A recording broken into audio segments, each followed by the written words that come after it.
Bon matin à tous. C'est un plaisir vraiment de vous accueillir ici à l'Église. Bienvenue à l'Église de Shawinigan-Sud. Moi, je m'appelle Mathieu Caron, je suis un des pasteurs de l'Église. La mission de l'Église ici, à Shawinigan-Sud, est de partager, communiquer l'amour de Jésus-Christ au grand Shawinigan et au-delà, bien entendu. On est présentement vers la fin d'une série de messages sur le livre de l'Exode.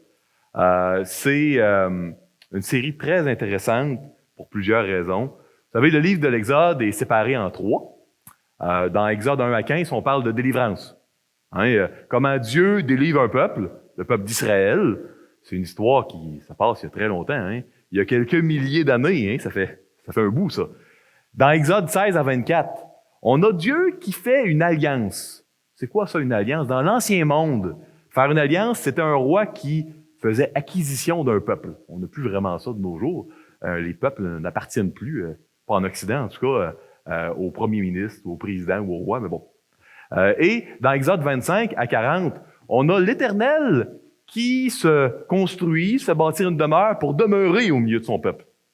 Puis nous, dans la série de messages que l'on fait, parce qu'on aime étudier la parole de Dieu, la Bible, à chaque dimanche ici à l'Église, parce qu'on croit que la parole de Dieu est vivante et la manière dont Dieu nous parle, il nous transforme.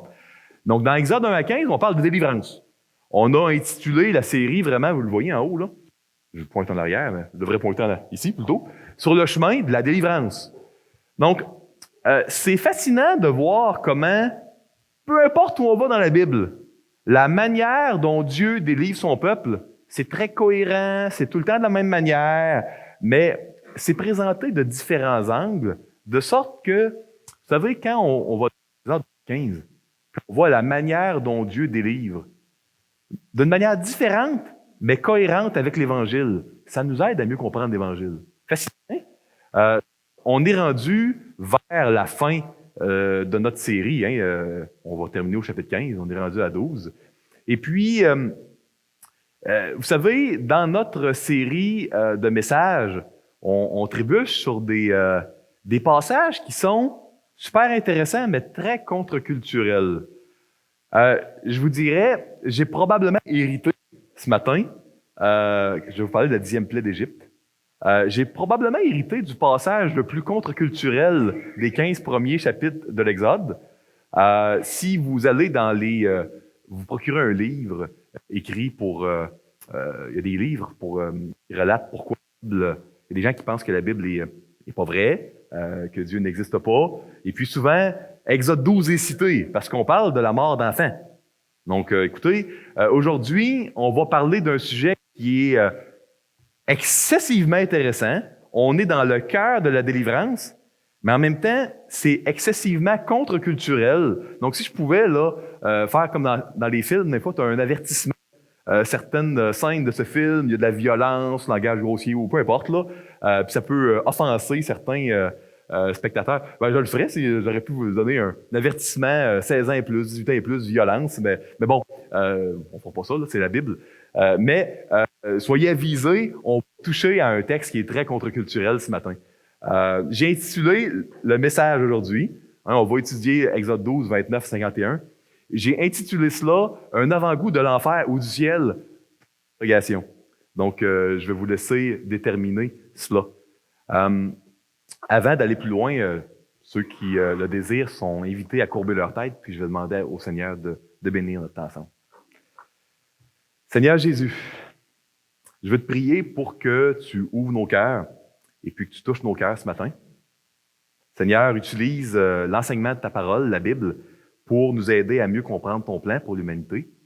Puis, Seigneur, ton plan pour nos vies, personnellement. Puis, ma prière, Seigneur, ce matin, c'est que toute personne dans cette salle qui ne te connaît pas comme étant son libérateur, son sauveur, comme étant celui qui l'a délivré. Ma prière est que toute personne puisse parvenir à te connaître de cette manière-là, comme un sauveur, comme la personne qui l'a délivré. Seigneur, je veux également que tu bénisses le nouveau gouvernement récemment élu, puis je te demande également de bénir notre nouveau premier ministre, M. Justin Trudeau. Je sais, Seigneur, que tu es plus grand que n'importe quel parti politique, que n'importe quelle personne. puis qu'au-delà des opinions politiques, Seigneur, tu es souverain, et puis tu te plais, Seigneur, à bénir les êtres humains, dans la mesure, à bien des égards, où ils coopèrent avec toi. Je te prie pour que tu puisses donner Seigneur, de la sagesse, que tu puisses guider, diriger, donner de l'intégrité au nouveau gouvernement, Seigneur. Je vais également te demander de bénir la réunion des membres qui va avoir lieu cet après-midi, pour qu'on puisse t'honorer comme Église locale dans la manière dont on se mobilise pour te servir, Seigneur. Seigneur, merci pour la délivrance. Merci de m'avoir délivré. Et puis merci d'avoir payé le prix pour cette délivrance-là. Dans le nom de Jésus, je te prie. Amen. Donc, le titre de mon message, un avant-goût de l'enfer ou du ciel. On va lire des petits morceaux, au complet, hein, mais morceau par morceau, la deuxième partie d'Exode 12. Puis on va toucher vraiment à un sujet difficile. La première section, peut-être un petit résumé, parce qu'on est à la 10e plaie. Puis je voudrais pas, si vous êtes visiteur ce matin, vous venez nous visiter, et puis là, vous êtes rendu à la fin d'une série, les 10 plaies d'Égypte, la 10e. Peut-être un petit rappel serait la manière courtoise là, de vous accueillir. Donc, c'est quoi ça, les plaies d'Égypte? Pourquoi il y a des plaies d'Égypte? C'est quoi la différence? C'est quoi la différence? Le lien ou le rapport quand on parle de délivrance avec un Dieu qui donne des plaies? Des signes miraculeux, mais qui font mal. Bon, voici le topo. Okay? Dans Exode 5, dans le fond, l'Éternel a demandé à Pharaon, par la bouche de Moïse, de laisser aller son peuple. Et puis, la réponse de Pharaon a été « Qui est l'Éternel pour que je laisse aller son peuple? Moi, je ne connais pas l'Éternel. Je ne laisserai pas aller le peuple de Dieu. » Et puis, vous savez, à cette époque-là, en Égypte, il y avait plusieurs dieux. Hein? Donc, pourquoi Pharaon aurait obéi au Dieu d'Israël plutôt que le dieu Osiris ou le dieu Horus ou les autres dieux de l'Égypte? Puis, on parle de quand même 600 000 travailleurs gratuits, les Israélites, que Pharaon utilisait pour qu'ils bâtissent toutes sortes de choses. Donc, écoutez, pourquoi le Dieu des Israélites aurait été meilleur que les autres dieux de l'Égypte? Au point qu'il faut lui obéir, puis laisser aller 600 000 employés gratuitement. Question quand même pertinente, hein? On aurait peut-être posé la même question. Et puis, la réponse de Dieu est tout à fait spéciale. Dieu répond en envoyant les 10 plaies d'Égypte. Pourquoi il envoie des plaies d'Égypte? Parce que la manière de Dieu de répondre à Pharaon était la suivante. Écoute, Pharaon, oui, tu dois me servir par-dessus tous les autres dieux de l'Égypte, puis m'obéir, peu importe le coût, parce que, je suis supérieur à tous les dieux de l'Égypte. Dans les 10 plaies d'Égypte, il y a un lien avec des royaumes de différents dieux de l'Égypte. Que ce soit la plaie des grenouilles, du Nil, des sauterelles, etc. Dans chaque plaie d'Égypte, il y a un lien avec un dieu égyptien. Puis, les dieux égyptiens ne sont pas capables d'empêcher les plaies de survenir. Donc, première raison pour laquelle Pharaon doit obéir à Dieu, parce que Dieu est supérieur, l'Éternel, à tous les dieux égyptiens. Deuxième raison, il y a des liens également entre les 10 plaies d'Égypte et puis les jours de la création. Dieu, il crée la lumière, la 9e plaie, il y a des ténèbres. Dieu, il crée, il sépare les eaux puis les océans, tout ça. La plaie numéro 1, l'eau en sang, etc. Donc, la deuxième raison pour laquelle Pharaon doit obéir à Dieu, c'est parce que quand on met Dieu dehors, quand on tasse Dieu, tout s'effrite, tout se désintègre, tout s'écroule. Donc, c'est pas que Dieu, d'une manière très, très proactive, il châtie, puis non, si on le met dehors, on va voir comment tout va se désintégrer. C'est la deuxième raison pour laquelle le Pharaon doit obéir. Et troisième, Dieu a prévu une solution. On est rendu là ce matin pour sauver son peuple, les hommes et les femmes qui lui appartiennent. Donc, ça, c'est la réponse de Dieu pour laquelle, oui, on doit obéir à Dieu. Puis, c'est très approprié de se poser cette question-là parce que de nos jours, vous savez, pourquoi on obéirait à Dieu, à Jésus-Christ, plutôt que de se laisser guider par le confort, le travail, l'aide humanitaire, les arts, le sport, la famille? Il y a plein de bonnes choses qui peuvent être des dieux au Québec. En quoi Jésus-Christ est supérieur à tous ces dieux-là? Ben, Dieu, Jésus, est capable de nous sauver. La famille, les arts, le sport, tous les dieux du Québec ne peuvent nous sauver. Quand on tasse Dieu, également, même au Québec, les choses s'écroulent. Si on regarde autour de nous dans le monde, on voit effectivement que ça va pas bien dans le monde. Hein? Et trois, il y a une manière pour nous d'être sauvés par Jésus. C'est le résumé des premières plaies. Maintenant, la 10e plaie, c'est la mort des nouveau-nés. Ma question pour vous ce matin, vous là qui êtes venus dans une église chrétienne, êtes-vous vraiment venus pour adorer un Dieu qui a tué des petits-enfants? Je suis sérieux. Est-ce que vous, ce matin, vous êtes... Non, mais soyons francs. Vous vous êtes réunis pour adorer, puis vous avez chanté des cantiques, puis certains ont donné de l'offrande, et puis vous dites que Dieu est bon ici? Hein, le Dieu de la Bible est bon, Jésus-Christ? Oui. Puis, comment vous pouvez croire à un Dieu que vous dites bon, qui a tué des petits-enfants? C'était la manière dont il a montré qu'il est bon, qu'il délivre. C'est quoi le rapport avec la délivrance puis Dieu qui tue des petits-enfants? Question pertinente. Êtes-vous d'accord avec moi que c'est pertinent? Oui, hein? Lisons le passage ici, puis on va en discuter ensemble. Au milieu de la nuit, vous pouvez tourner dans l'Exode 12, à partir du verset 29, ou suivre à l'écran. Je suis dans la version Louis II. Au milieu de la nuit, l'Éternel frappa tous les premiers-nés dans le pays d'Égypte, depuis le premier-né de Pharaon, assis sur son trône, jusqu'au premier-né du captif dans sa prison. Et jusqu'à tous les premiers-nés des animaux. Pharaon se leva de nuit, lui et tous ses serviteurs et tous les Égyptiens, et il y eut de grands cris en Égypte, car il n'y avait point de maison où il n'y eut un mort. Donc ça, c'est la première section du texte qu'on va étudier aujourd'hui. De quelle manière on doit comprendre cela? La meilleure manière d'interpréter la Bible, ou n'importe quel livre, n'importe quel courriel, texte, lisez au complet, puis servez-vous du contexte pour comprendre ce qui se passe. Si vous m'invitez à souper chez vous, puis là, je vous écris une carte de remerciement, puis au beau milieu de la carte, je dis c'était écœurant hier chez toi. Si vous lisez seulement ça, vous allez peut-être dire aïe, c'est pour être une carte de remerciement? C'est quoi? C'est-tu du sarcasme? Mais si vous lisez au complet, vous allez voir que non, c'est ma manière de dire, c'est une hyperbole pour vous dire waouh, c'était tellement bon, j'ai apprécié le souper. Donc, c'est un peu la même chose ici. On doit comprendre que, première chose, souvenez-vous de ce que je viens de dire, Dieu est en train de montrer tout simplement l'effet de ce qui se passe quand on le tasse dehors. Donc, la mort des premiers-nés, c'est un effet de rébellion contre Dieu. C'est pas Dieu qui prend plaisir à vouloir tuer des enfants, mais un des effets de désintégration de quand on met Dieu dehors. Ici, on voit que c'est les premiers-nés qui vont mourir. Maintenant, c'est quoi le rapport? On peut comprendre la création, hein? Parce que dans la création, qu'il n'y ait plus de soleil, de lumière, qu'il n'y ait plus d'eau, l'eau est en sang, les animaux meurent, ça on peut catcher, ça, ils grêlent, puis ça tue, ça défait tous les végétaux, les champs. On peut comprendre de quelle manière la création est toute déréglée. Mais c'est quoi le lien avec les premiers-nés puis l'effritement de la création? Il faut vraiment aller 3000 ans en arrière pour comprendre c'était quoi un premier-né dans l'Ancien Monde, pour réaliser vraiment ce qui se passe. Un premier-né dans l'Ancien Monde, c'était les gens qui avaient l'héritage.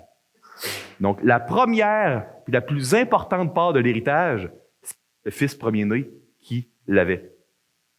Ça, c'est la première chose que vous devez comprendre.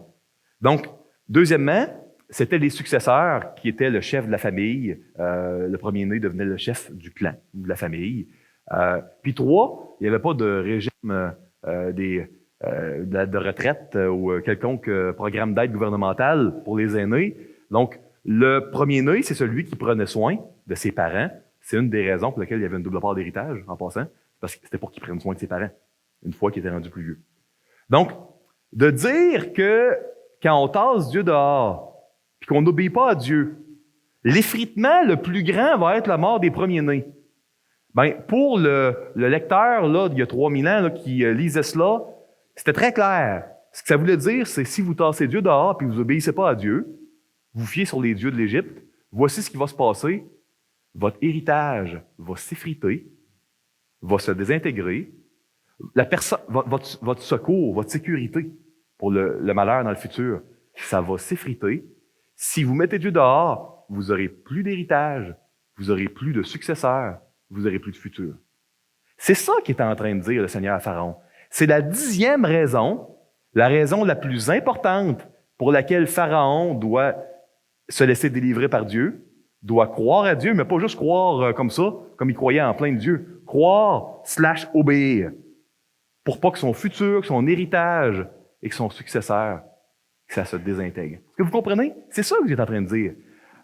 Maintenant, chose assez surprenante, il y a une manière personnelle pour chaque personne d'être délivré. Vous souvenez-vous, ceux qui étaient là, quand on a étudié le livre des Actes des Apôtres? On a appris dans les Actes des Apôtres que la foi chrétienne, elle est personnelle, entre une personne et Dieu, mais elle est publique. Vous souvenez-vous un petit peu de ça? Écoutez, dans un livre écrit là environ 1000 ans, un peu plus que 1000 ans avant les Actes des Apôtres, on voit la même chose. La manière d'être délivré, c'était personnel. C'était pas tout le peuple d'Israël qui a été nécessairement délivré. C'est ceux qui ont mis du sang de l'agneau, qui ont sacrifié là, sur le linteau de la porte.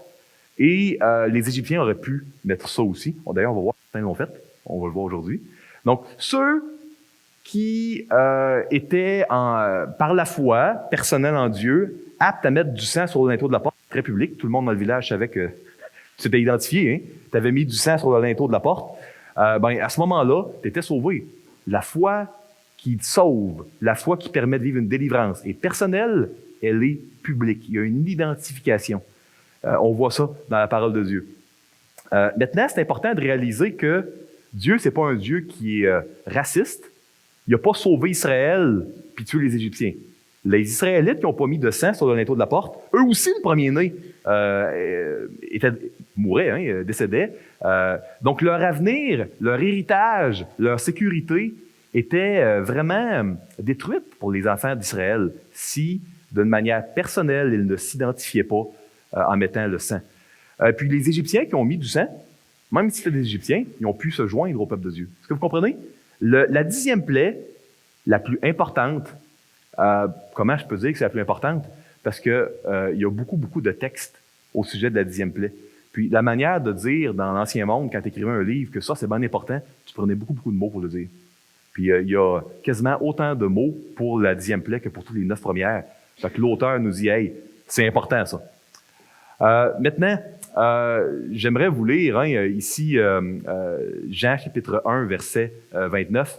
Le lendemain, il vit Jésus venant à lui et il dit, « Voici l'agneau de Dieu qui ôte le péché du monde. » Donc, pourquoi je vous lis Jean 1, 29? Parce que la manière personnelle, mais publique, d'être délivré et que ton premier-né ne meure pas, c'était de tuer un agneau, de le manger à la hâte. Michael nous a aidé à comprendre toute la fête des pains sans levain la semaine dernière, aussi appelée la Pâque. C'est la même chose. Hein? Fait que, selon que vous lisiez dans Exode, Deutéronome, ça va s'appeler la Pâque ou la fête des pains sans levain, c'est synonyme. C'est pas deux parties différentes, c'est synonyme. Donc, 7 jours de pain sans levain qui terminent avec la Pâque, le repas où on mange de l'agneau. Puis, cet agneau-là qui a amené les enfants d'Israël à être délivrés, à ne pas voir leur fils premier-né mort. C'est quelque chose qui avait une valeur prophétique, qui dirige nos regards vers Jésus. Parce que, oui, ils ont été délivrés d'une mort immédiate, mais la vraie délivrance de notre mort éternelle. La mort, c'est une séparation dans la Bible. La mort physique, c'est une séparation physique d'avec notre corps. La mort spirituelle, c'est la séparation d'avec Dieu pour l'éternité. Ça, c'est une mort qu'on veut être délivré. Donc, les enfants d'Israël ont été délivrés d'une mort physique immédiate en prenant le sacrifice de l'agneau puis en mettant du sang sur le linteau de la porte.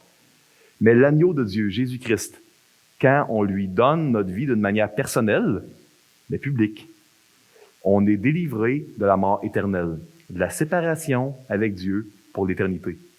Donc, cette délivrance-là qu'on voit dans Exode 1 à 15 a une valeur prophétique. C'est Jésus lui-même, hein, Jean-Baptiste ici dans Jean 1 qui nous dit, l'agneau de Dieu, c'est Jésus. 1 Corinthiens 5, « Faites disparaître le vieux levain, afin que vous soyez une pâte nouvelle, puisque vous êtes sans levain, car Christ, notre Pâque, a été immolé. » Immolé, c'est un mot qui veut dire sacrifié pour Dieu, tué pour Dieu. C'est ce que le mot immolé veut dire. Donc, Christ, c'est lui, notre Pâque, C'est lui l'agneau qui nous délivre, pas juste de la mort immédiate, mais c'est lui qui nous donne un héritage éternel, une sécurité éternelle, une succession éternelle. C'est ça que Dieu fait. Fait que c'est intéressant de voir le lien. Continuons à lire ensemble. Donc, versets 31 à 36, le peuple d'Israël se fait expulser d'Égypte, rempli de richesses. Dans la nuit même, Pharaon appela Moïse et Aaron et leur dit, « Levez-vous, sortez du milieu de mon peuple, vous et les enfants d'Israël. Allez, servez l'Éternel, comme vous l'avez dit. Prenez vos brebis et vos bœufs, comme vous l'avez dit. Allez et bénissez-moi. » C'est le monde à l'envers, hein? Ça continue. Les Égyptiens pressaient le peuple et avaient hâte de le renvoyer du pays, car ils disaient, « Nous périrons tous. » Le peuple emporta sa pâte avant qu'elle fût levée. Ils enveloppèrent les pétrins dans leurs vêtements et les mirent sur leurs épaules. Les enfants d'Israël firent ce que Moïse avait dit, et ils demandèrent aux Égyptiens des vases d'argent, des vases d'or et des vêtements. L'Éternel fit trouver grâce au peuple, aux yeux des Égyptiens, qui se rendirent à leur demande et ils dépouillèrent les Égyptiens. Ça avait été prédit à l'avance. Donc, on voit que dans ce moment de jugement-là, d'une manière assez surprenante, ce jugement terrible, hein, qui est le fruit d'avoir mis Dieu dehors. Ceux qui ont mis Dieu dehors voient leur avenir, leur sécurité, leur succession détruite dans la mort de leur premier-né. Mais ceux qui mettent leur confiance en Dieu et s'identifient au peuple de Dieu, de manière personnelle et publique, eux, ils sont délivrés. Donc, c'est pour ça que j'ai mis comme titre du message la 10e plaie, un avant-goût du ciel ou de l'enfer. Ben, la réponse, c'est les deux. Donc, les deux réponses sont bonnes, comme on avait dans des examens à l'école parfois. Écoutez, si quelqu'un s'identifie au peuple de Dieu, ben oui, c'est un avant-goût du ciel. Il vit une délivrance avec une sécurité éternelle au niveau de son héritage. Sinon, c'est une destruction qui est éternelle. Donc, pour illustrer ça différemment, ce que vous devez comprendre, c'est ce qui suit. Ceux qui se sont attachés à leur héritage plutôt qu'à Dieu, eux, ils l'ont perdu. On voit constamment ça dans la Bible. Quand tu t'accroches à vivre pour toi, à ton héritage, ta direction, ta chefferie, hein, ta royauté, tu le perds. Puis quand tu abandonnes ton héritage, tu donnes tout à Dieu, ben, tu gagnes celle de Dieu. Vous savez, l'agneau qu'ils ont sacrifié, c'est un peu comme une substitution. C'est un petit peu comme si, au lieu que leur fils premier-né, les maisons égyptiennes ou juives, là, qui tuaient l'agneau, là, c'est un peu comme si l'agneau remplaçait la mort du premier-né. Vous me suivez? Mais dans le fond, ce qui s'est passé, là, ça pointait vers Jésus. Ça veut dire que c'est Dieu qui a sacrifié son héritage et sacrifié son premier-né, Jésus. Fait que dans le fond, on est sauvé et on a l'héritage de Dieu, la sécurité de Dieu, parce que Dieu, lui, il ne s'est pas accroché à la sienne, puis il a sacrifié sa sécurité, son héritage, son premier-né, et sacrifié Jésus-Christ. C'est une substitution. Donc, on avait un avant-goût du vrai agneau de Dieu, du vrai héritage de Dieu, que Dieu allait sacrifier pour que nous, on aille son héritage. Est-ce que vous comprenez? C'est vraiment ça qu'on doit comprendre ce matin. Puis bon, les enfants d'Israël avaient été utilisés comme esclaves durant des centaines d'années, là, 400 ans, un peu plus que, selon les datations, entre 400 et 430 ans. Donc, ils n'étaient pas payés. Là, Dieu permet que les Égyptiens leur donnent des vases d'argent et d'or. Ça valait pas tous les intérêts et les salaires qu'ils n'ont pas eu, mais ça fait toujours ça. Et puis, on voit un renversement.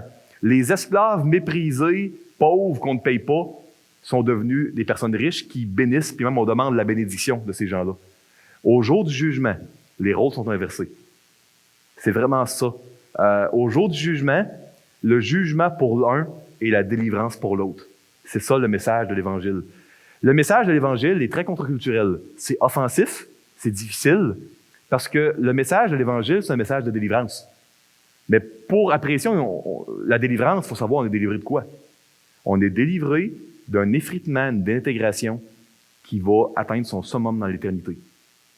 Ce qu'on voit sur Terre, c'est un avant-goût de l'enfer. Mais si on abandonne tout pour s'identifier au peuple de Dieu, pour devenir sa possession, on va vivre par la foi un avant-goût du ciel, un héritage éternel. On voit ici plusieurs non-juifs qui se sont joints au peuple de Dieu. Les enfants d'Israël partirent de Ramsès pour Sukkot, au nombre d'environ 600 000 hommes de pied, sans les enfants. Une multitude de gens de toute espèce montèrent avec eux. Il avait aussi des troupeaux considérables de brebis et de bœufs. Donc, une multitude de gens de toute espèce. Le mot hébraïque ancien, traduit par de toute espèce, désigne vraiment là, des gens de d'autres nationalités qui se sont joints. Donc, il y a toutes sortes de personnes qui se sont joints. Il y a probablement des Juifs qui n'ont pas mis le sang. Puis même si c'était Juifs, ils ont eu la plaie. Leur premier-né est mort. Et puis il y a des Égyptiens, puis des gens de toute espèce qui l'ont fait. Maintenant, c'est intéressant de s'en rappeler, parce que sinon, ça devient, hey, c'est pas de la faute des Égyptiens, ça, que Pharaon s'est endurci. Pourquoi les premiers-nés égyptiens sont tous morts? Non, non, non. Comprenez, là. La mort des premiers-nés, c'était pour les Égyptiens et les Juifs. Les deux. Ça touchait tout le monde et tout le monde pouvait être sauvé. D'ailleurs, certains de toute espèce se sont joints. Vous me suivez? C'est important, ça. Parce que dans Genèse 11, à la tour de Babel, Dieu a décidé de diviser une humanité unie en un seul peuple sans Dieu. Une chance, parce que si on lit l'Apocalypse, ça aurait été une fin du monde prématurée. C'est pas beau quand une humanité entière est unie sans Dieu. Maintenant, c'est le plan de Dieu d'avoir un peuple, mais un peuple qui est construit à partir de toutes les nations du monde, mais unis en lui. Puis on a un avant-goût de ça ici. Plein de nations unies en Jésus. Puis lisez à Pentecôte, dans les livres des Actes, on a l'anti-Babel. On a plein de nations qui s'unissent sur Jésus. Ça, c'est un avant-goût du ciel, encore là. Passage très intéressant ici. Lisons-le, puis je vais vous expliquer pourquoi il est intéressant. Je pense que vous allez être d'accord avec moi. Versets 39 à 42, un mémorial important. Ils firent des gâteaux cuits sans levain, et la pâte qu'il avait apportée d'Égypte et qui n'était pas levée, car il avait été chassé d'Égypte sans pouvoir tarder et sans prendre des provisions avec eux. Le séjour des enfants d'Israël en Égypte fut de 430 ans. Et au bout de 430 ans, le jour même, toutes les armées de l'Éternel sortirent du pays d'Égypte. Le peuple de Dieu est souvent appelé les armées de Dieu, donc parce que Dieu est notre roi et il est notre chef, comme dans une armée. Puis il y a d'autres raisons également pour ça. Une armée, c'est la force, c'est la puissance, c'est ce qui était précieux dans l'Ancien Monde. Donc, c'est pour ça que les affaires de Dieu sont des armées de Dieu. C'est pas parce que Dieu est un Dieu qui est militaire plus qu'il est amour. Il faut vraiment bien comprendre, avec la mentalité de l'Ancien Monde, le fait que les affaires de Dieu sont appelées les armées de Dieu. Je continue. Cette nuit sera célébrée en l'honneur de l'Éternel parce qu'il les fit sortir du pays d'Égypte. Cette nuit sera célébrée en l'honneur de l'Éternel pour tous les enfants d'Israël et par leurs descendants. Bon, pourquoi je vous dis que c'est intéressant? Est-ce qu'on en parle souvent des pains sans levain puis du levain dans le Nouveau Testament? Oui, hein? À plein d'endroits, on en parle. Puis là, les auteurs ont de l'air à comprendre quelque chose que nous, on ne comprend pas tout le temps. Bien, la clé, mes amis, pour comprendre tous les endroits dans le Nouveau Testament où on parle du levain, est ici. Ou plutôt, ici. Je pointe sans cesse, vous m'excuserez, hein? L'écran à l'arrière que je regarde en vous parlant, qui est l'écran ici à l'avant pour vous. Fait que ça va venir d'habitude. Donc, la clé est ici. C'est la première fois qu'on parle puis qu'on fait un big deal avec le levain puis l'absence de levain. Pourquoi? C'est quoi le rapport? C'est quoi le rapport ici? Qu'il ne fallait pas qu'il y ait de levain dans la maisonnée, puis il fallait célébrer la Pâque. La Pâque, c'est l'affaire de délivrance. Je vous ai parlé de l'agneau. Donc, on tue un agneau pour que notre avenir, sécurité, notre premier-né soit préservé, etc. On commémore la délivrance de l'Éternel d'Égypte. Ça va jusque-là. Ça, vous l'avez compris. Pourquoi? C'est quoi le rapport avec les pains sans levain?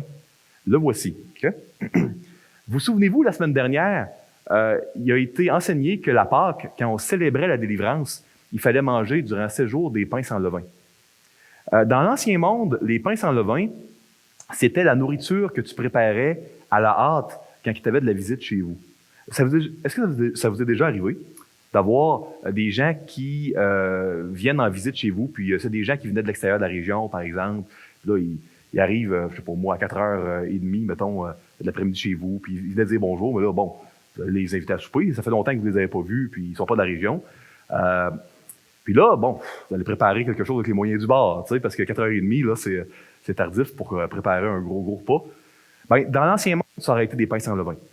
Dans l'Ancien Monde, quand vous avez de la visite de l'extérieur, du genre Abraham, vous vous en souvenez, Abraham, Lot, quand l'ange de l'Éternel de visite avant la destruction de Sodome et Gomorrhe.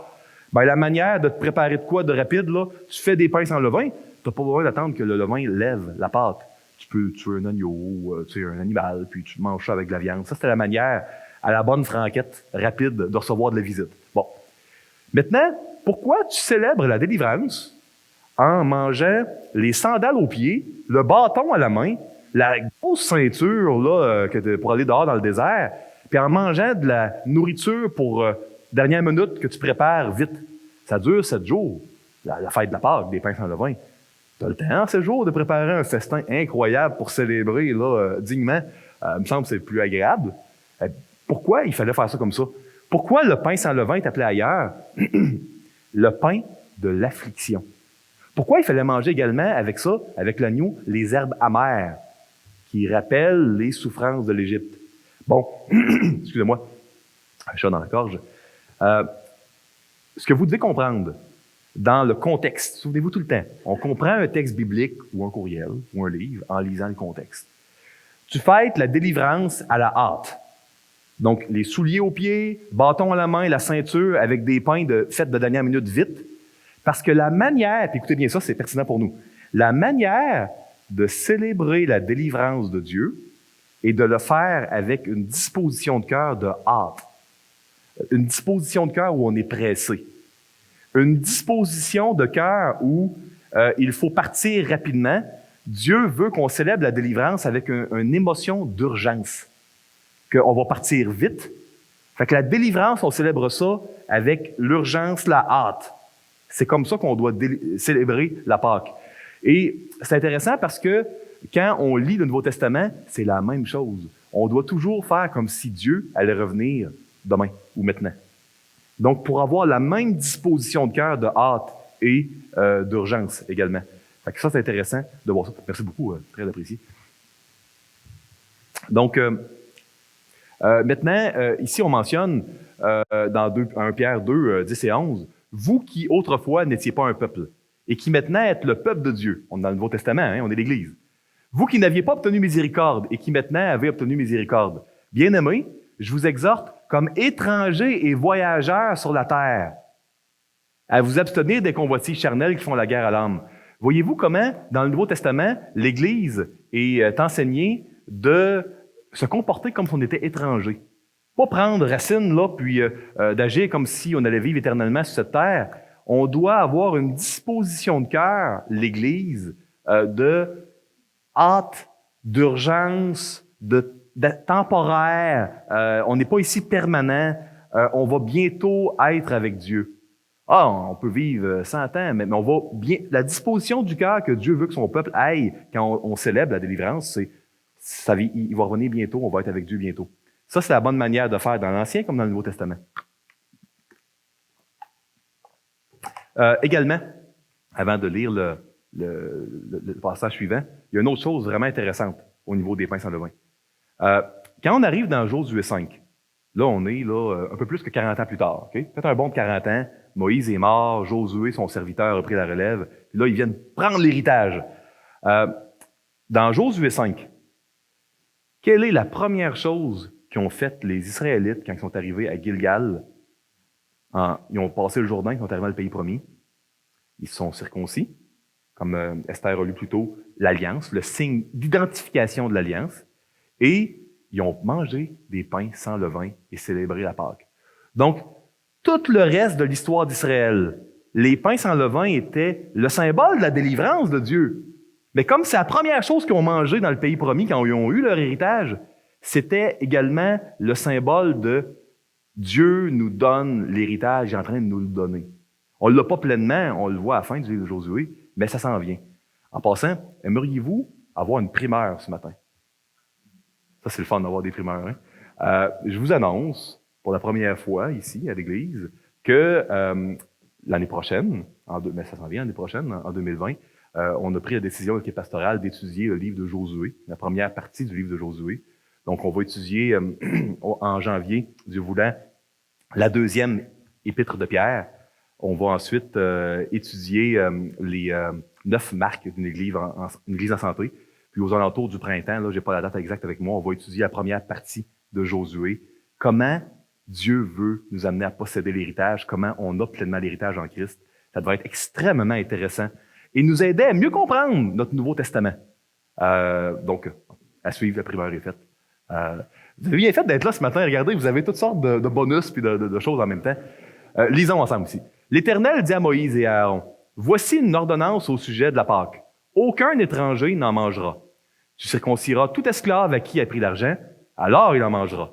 L'habitant et le mercenaire n'en mangeront point. » L'habitant, ça c'était le visiteur temporaire, puis le mercenaire, c'est celui qui est engagé, employé, puis qui est au milieu du peuple. Donc, il y a deux types de non-israélites. Celui qui est là temporaire, il est là en visite, il est 1 an, 2 ans, 3 ans. Puis l'autre, il est là longtemps, aussi longtemps qu'on le paye, un mercenaire. Continuons. Eux, ils ne mangeront pas de la Pâque. On ne la mangera que dans la maison. Vous n'emporterez point de chair hors de la maison et vous ne briserez aucun os. Toute l'assemblée d'Israël fera la Pâque. Si un étranger en séjour chez toi veut faire la Pâque de l'Éternel, tout mâle de sa maison devra être circoncis, alors il s'approchera pour la faire. Et il sera comme l'indigène, mais aucun incirconcis n'en mangera. La même loi existera pour l'indigène comme pour l'étranger en séjour au milieu de vous. Trouvez-vous que Dieu est pas vraiment inclusif? Écoute, il y a une festivité de délivrance. Ça dure une semaine. 7 jours de pain sans levain, ça se termine avec l'agneau. Tu célèbres la délivrance de Dieu. Je veux dire, c'était-tu si pire que ça à inviter les gens qui vivent là depuis une couple d'années là, pour le travail ou sont là par amis, porte, pas célébrer. Tu trouves pas que c'est un peu difficile, ça? C'est-tu un peu sectaire? Pas le droit de célébrer avec les enfants d'Israël, les enfants de Dieu? Pourquoi? Pourquoi un Dieu bon ne permet pas que les étrangers puissent célébrer la délivrance? Parce que c'est une loi ici, là. Il aurait pu juste dire, c'est pour les enfants de Dieu ou à l'intention d'eux, en disant, regarde, les gens sont avertis. Non. On s'assure que les étrangers n'en mangent pas. On met une interdiction que les étrangers en mangent, à moins qu'ils soient circoncis. S'ils sont circoncis, ils font partie du peuple de Dieu.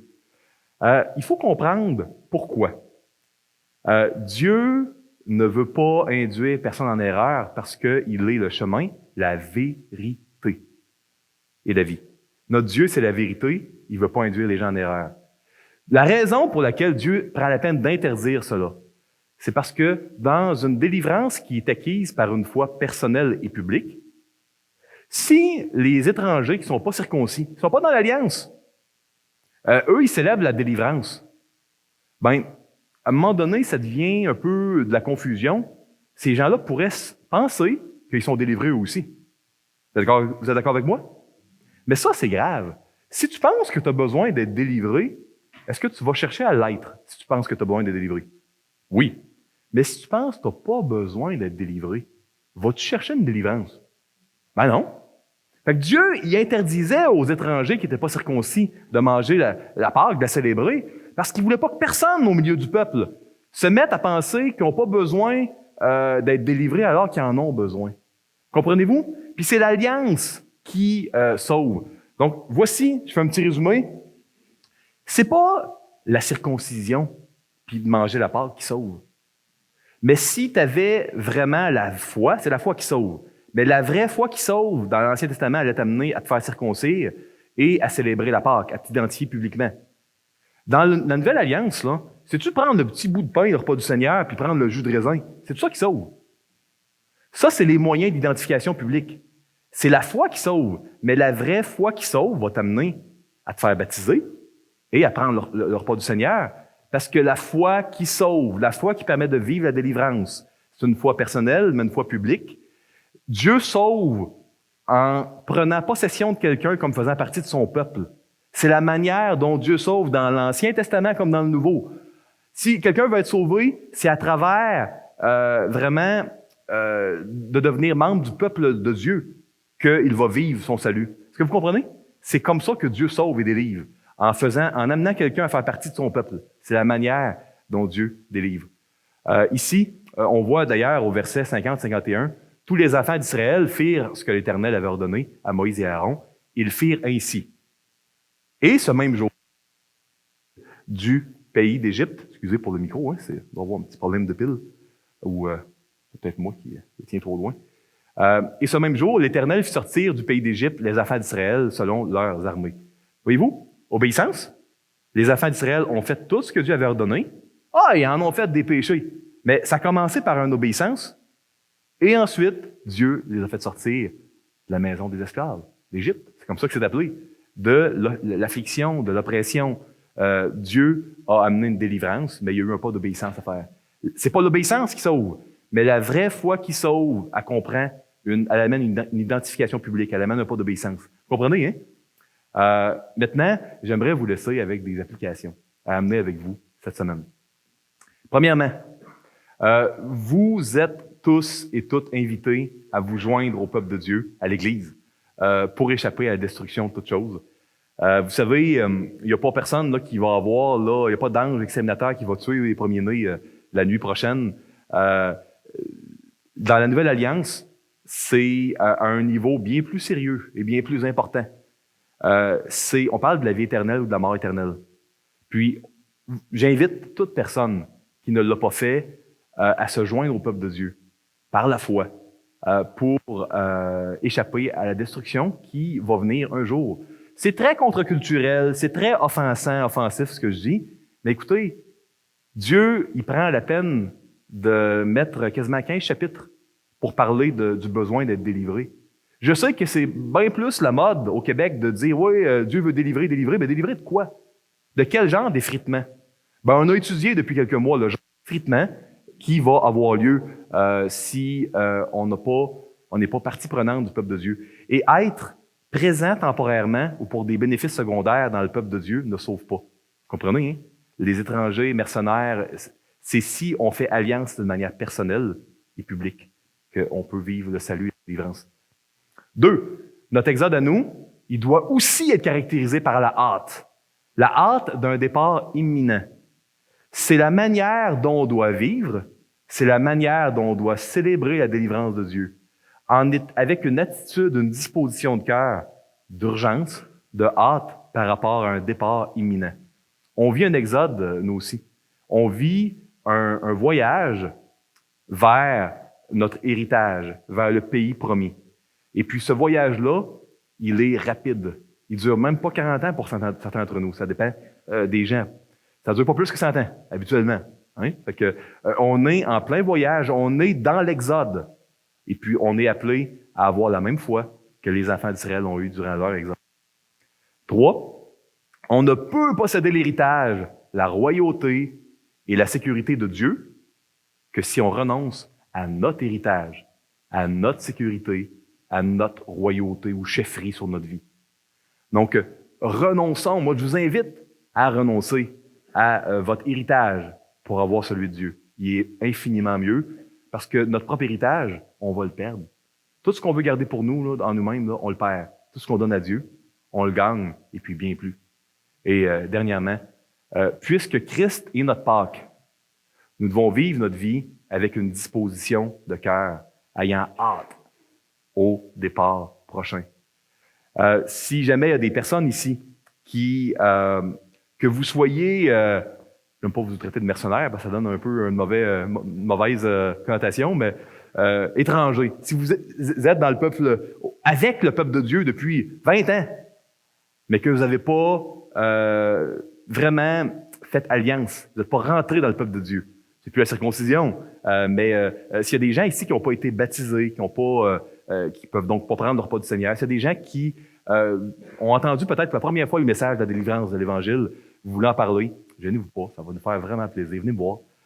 Puis pour les autres personnes qui ont déjà fait ce pas-là, je vous invite vraiment à persévérer dans votre engagement parce que la vie, ça va vite. Puis bientôt, on va être dans le pays promis. Que Dieu vous bénisse. Et n'oubliez jamais, Dieu vous aime tous et toutes. Amen.